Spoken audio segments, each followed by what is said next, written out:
ఒకసారి శ్రీనివాస్ మనకి అప్డేట్ ఇవ్వడానికి రెడీగా ఉన్నారు. శ్రీనివాస్, ఏంటి మీ దగ్గర ఉన్న ఇన్ఫర్మేషన్ ఏంటి? 6th రౌండ్ రిజల్ట్స్ ఎప్పుడు రావచ్చు?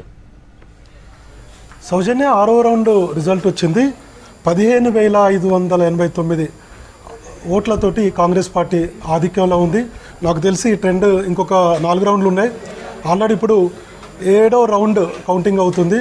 సో ఓవరాల్గా చూస్తే 25,000 మెజారిటీ క్లియర్ కట్గా కాంగ్రెస్ పార్టీ కనిపిస్తున్నట్టుంది. ఎందుకంటే మనకు మిగతా ఏ రౌండ్లో కూడా బీఆర్ఎస్ లీడ్ రాలేదు. ఒక షేక్పేటలోనే 47 ఓట్లు వచ్చాయి. కొంత టఫ్ ఫైట్ జరిగింది. మిగతా చోట్ల చూస్తే వన్ సైడ్గా కాంగ్రెస్ పార్టీ తన ఆధిక్యతను ప్రదర్శిస్తూ వస్తుంది. సో ఓవరాల్గా ఒకసారి మనం చూద్దాం. రిజల్టు 15,589 అంటే ఇక నాకు తెలిసి ఇక మిగతా 4 రౌండ్లలో బీఆర్ఎస్ కాంగ్రెస్ పార్టీ దగ్గర కూడా రాకపోవచ్చు. ఇంకా 25,000 వరకు లీడ్ ఉండేటువంటి అంచనాలు అయితే కనపడుతున్నాయి. మనం ఓవరాల్గా ఒక్కొక్క రౌండ్లో 2,700 వరకు ఓట్ల ఆధిక్యత కనిపిస్తుంది కాబట్టి సో ఇంకొక 4 రౌండ్లు ఉన్నాయి.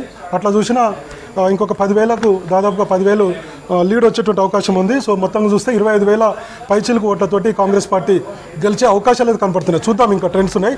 సో ఓవరాల్గా ఇంకా ప్రచారము తర్వాత కాంగ్రెస్ పార్టీ ఇచ్చినటువంటి జూబ్లీహిల్స్ ఎన్నికల్లో హామీలు ఇవన్నీ ఒకసారి మనం చూసుకుంటే బీసీ ఫ్యాక్టర్ కూడా పనిచేసి ఉండొచ్చు. ఎందుకంటే యాదవ్ కమ్యూనిటీ చాలా పెద్ద ఎత్తున హైదరాబాద్లో ఉంది, మనం చూస్తూ ఉన్నాం. సో యాదవ్ కమ్యూనిటీ హైదరాబాద్ రాజకీయాల్లో కూడా ఒక కీ రోల్ పోషిస్తారు. అది తలసాని శ్రీనివాస్ యాదవ్ కావచ్చు, లేదంటే కాంగ్రెస్ పార్టీలో ఉంటున్న నాయకులు కావచ్చు, సో ఇప్పుడు నవీన్ యాదవ్ సంబంధించి కావచ్చు.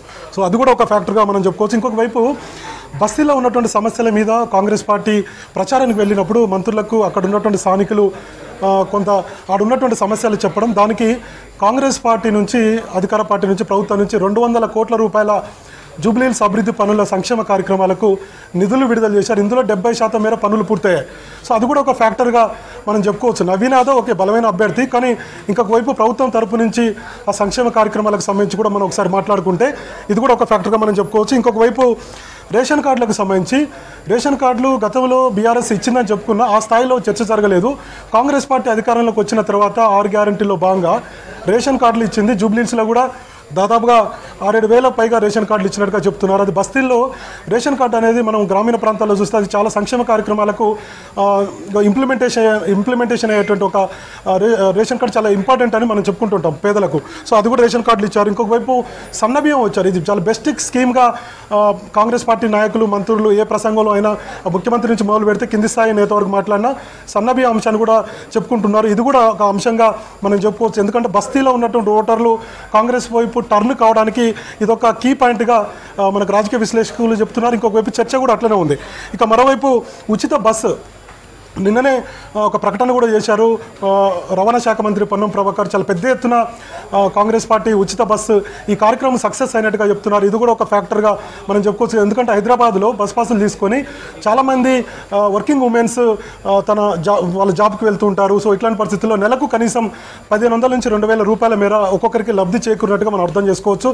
సో అది జూబ్లీహిల్స్లో ఈ ఫ్యాక్టర్ కూడా పనిచేసి ఉన్నదని మనకు అర్థమవుతుంది ఈ రిజల్ట్ కనుక మనం చూస్తే. ఇక మరోవైపు తర్వాత సిలిండర్కి సంబంధించి ఉచిత గ్యాస్ సిలిండర్ దాదాపు 500 పైచిలకు రూపాయలు కూడా వాళ్ళ అకౌంట్లలో పడడం. ఇంకొక వైపు ఉచిత విద్యుత్ అది కూడా కొన్ని యూనిట్ల వరకు పరిధిని ఫైనల్ చేస్తూ ఉచిత విద్యుత్ కూడా అందిస్తుంది. సో ఇట్లాంటి కార్యక్రమాలు కాంగ్రెస్ పార్టీకి అసెట్గా మారాయి. అందుకే ఈ స్థాయిలో మనకు కాంగ్రెస్ పార్టీ వైపు ఓటర్లు మొగ్గు చూపారని చెప్పడానికి చాలా ఉన్నాయి. ఇంకొక వైపుగా బీఆర్ఎస్ అంశాన్ని కూడా ఇక్కడ గుర్తు చేసుకోవాలి సౌజన్య. ఏంటంటే బీఆర్ఎస్ సోషల్ మీడియా మీదనే ఫోకస్ చేసింది. ఓన్లీ కేటీఆర్ మాత్రమే సెంట్రిక్గా ఈ ప్రచారం కొనసాగించారు. వాస్తవానికి రేవంత్ రెడ్డి రోడ్ షోలు నిర్వహించినప్పటికీ మిగతా మంత్రులంతా గ్రౌండ్లోకి వెళ్ళారు. మాజీ మంత్రులు ఉన్నారు, ఎమ్మెల్సీలు ఉన్నారు, కాంగ్రెస్ పార్టీకి సంబంధించినటువంటి కార్యకర్తలు కూడా గ్రౌండ్లోకి వెళ్ళి ప్రచారం నిర్వహించారు. ఒక వ్యూహంతో ముందుకు వెళ్ళినట్టుగా మనకు అనిపిస్తుంది. కేటీఆర్ ఆఫ్ ది రికార్డులో మాట్లాడుతున్నారు 2 రోజుల్లోనే పరిస్థితులు మారాయి అన్నటువంటి విషయాన్ని చెప్పారంటే ఏ స్థాయిలో కాంగ్రెస్ పార్టీ అండర్ కరెంట్గా గ్రౌండ్లోకి వెళ్ళిందో మనం అర్థం చేసుకోవచ్చు. నవీన్ యాదవ్కు ఉన్నటువంటి ఆ క్రేజ్ కావచ్చు, యూత్ ఓటర్లో, తర్వాత స్థానికంగా ఉన్నటువంటి బస్తీల్లో ఉన్నటువంటి ఆయనకు పట్టు కావచ్చు. ఇందాక మనం చెప్పినాం గత బులెటిన్లో 2 సార్లు ఆయన పోటీ చేశారు. ఒకసారి ఎంఐఎం నుంచి పోటీ చేశారు, మరోసారి ఇండిపెండెంట్గా అభ్యర్థిగా పోటీ చేశారు. ఎంఐఎం నుంచి పోటీ చేసినప్పుడు కూడా చాలా పెద్ద ఎత్తున 20% మేర ఓట్లు సాధించారు. తర్వాత ఇండిపెండెంట్ నుంచి పోటీ చేసినప్పటికి దాదాపుగా 12% మేర ఓట్లు సాధించారు. సో ఈ ఉప ఎన్నికల్లో చాలా అంటే గ్రౌండ్లోకి వెళ్ళడానికి ఈ ఎక్స్పీరియన్స్ పనిచేసిందని చెప్పొచ్చు. ఒకవైపు అధికార పార్టీ సహకారాలు, ముఖ్యమంత్రి రేవంత్ రెడ్డి ప్రచారం, మరోవైపు ఓవరాల్గా ఇన్ఛార్జ్గా ఉన్నటువంటి వివేక్ వెంకటస్వామి సపోర్ట్ కావచ్చు, మిగతా మంత్రులంతా వీళ్ళందరికీ కూడా పోల్ మేనేజ్మెంట్ తెలుసు. సేమ్ టైంలో నవీన్ యాదవ్ అక్కడ ఉన్నటువంటి స్థానికుడు కావడం, సో ప్రతి బస్తీ ఆయనకు టచ్లో ఉండడం, ప్రతి యూత్లో నేను యూసఫ్గూడలో ఒక 18 ఏళ్ళ మొదటి ఓటర్తో నేను మాట్లాడాను. ఆయన చెప్పాడు బయటకు వచ్చినాక ఎవరికేసావు ఓటు తమ్ముడు అంటే నేను నవీన్ అన్నకి వేశానని. అక్కడ ఉన్నటువంటి సిచ్యువేషన్ ఏంటంటే నవీన్ అన్న ఇట్లాంటి అట్లా ఓటర్లలో ఆ యూత్లో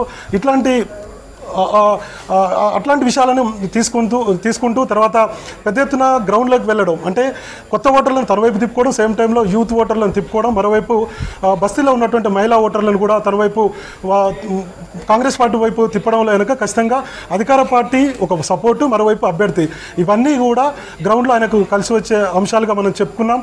సో ఇప్పుడు అదే ట్రెండే కనపడుతుంది. సో ఎగ్జిట్ పోల్స్ ఏదైతే ఇచ్చాయో ఆ రిజల్ట్ యాస్టీస్గా అదే రూట్లో వెళ్తున్నాయి. దాదాపుగా 25,000 మెజారిటీ వచ్చేటువంటి అవకాశం ఉంది. ఇప్పుడు ఏడో రౌండ్ కౌంటింగ్ అయితే అవుతుంది. ఇంకొక వైపు బీఆర్ఎస్లో అయితే కొంత డిసప్పాయింట్ కనపడుతుంది. ఎప్పుడైతే ఎగ్జిట్ పోల్ వచ్చిందో ఆ తర్వాత అంతా డిసప్పాయింట్, థర్డ్ ప్లేస్లో బీజేపీ ఉండేటువంటి అవకాశాలు అయితే కనపడుతున్నాయి. బయటికి మేము ప్రతిపక్ష హోదా అని చెప్పుకున్నప్పుడు కూడా సిట్టింగ్ సీటు కోల్పోయింది.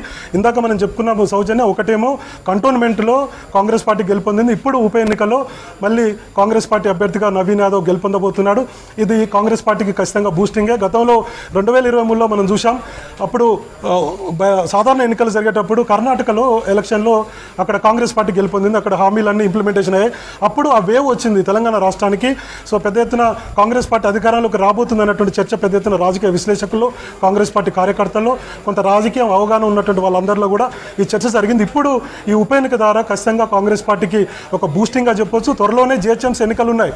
పోయినసారి బీజేపీ చాలా పెర్ఫార్మెన్స్ ఉంది, సెకండ్ బీఆర్ఎస్ ఆ పెర్ఫార్మెన్స్ ఇచ్చినప్పటికీ కూడా బీజేపీ చాలా ఒకేసారి తెర మీదకి వచ్చింది. అది బండి సంజయ్ ప్రచారం కావచ్చు, లేదంటే హిందుత్వ ఓటర్లు ఒకేసారి బీజేపీకి టర్న్ అయ్యారు అనేటువంటి విషయాన్ని మనం చెప్పుకున్నాం. ఇప్పుడు నెక్స్ట్ ఎలక్షన్స్ 2 ఎలక్షన్స్ ఉన్నాయి. ఒకటి జిహెచ్ఎంసీ ఎలక్షన్స్, మరోవైపు లోకల్ బాడీ ఎలక్షన్స్. ఈ 2 ఎలక్షన్లో కూడా ఖచ్చితంగా ఈ ఉప ఎన్నికల్లో గెలిస్తే కాంగ్రెస్ పార్టీకి ఒక బూస్టింగ్గా చెప్పొచ్చు. కార్యకర్తలు వీళ్ళందరూ కూడా చాలా సంతోషాన్ని వ్యక్తం చేస్తున్నారు. గాంధీ భవన్లో పెద్ద ఎత్తున సంబరాలు కొనసాగుతున్నాయి. నవీన్ యాదవ్ కూడా అక్కడికి చేరుకున్నారు. సో అందరూ కంగ్రాట్స్, స్వీట్లు తినిపించుకుంటున్నారు. సో ఇది ఒక బూస్టింగ్గా కాంగ్రెస్ పార్టీకి మనం చెప్పుకోవచ్చు నెక్స్ట్ ఎలక్షన్స్కు. అది జిహెచ్ఎంసీ, ఇంకొక వైపు స్థానిక సంస్థల ఎన్నికలకు.